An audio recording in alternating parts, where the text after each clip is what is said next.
Lionel Messi শুধু একটা নাম নয়, তিনি সেই অনুভূতি যাকে ভাষায় প্রকাশ করা যায় না। তিনি সেই নাম যাকে ভালোবাসার জন্য কোনো কারণ লাগে না। তিনি কোটি কোটি মানুষের শৈশব, অসংখ্য স্বপ্ন আর ফুটবলের সব থেকে সুন্দর অনুভূতির আরেক নাম। আবারও ওয়ার্ল্ড কাপ আসবে যাবে, কিন্তু আর্জেন্টিনার নীল সাদা 10 নম্বর জার্সিতে বা পায়ের জাদুকরকে আর হয়তো গোল করতে দেখা যাবে না।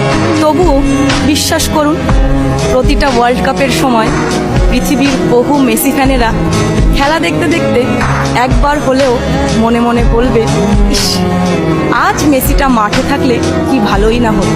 আর যেদিন ফুটবলের ইতিহাস লেখা হবে, সেই দিন একটা নাম বারবার ফিরে আসবে, লিওনেল মেসি। কারণ সময় কিংবদন্তিদের মাঠ থেকে সরিয়ে নিতে পারে, কিন্তু মানুষের মন থেকে নয়।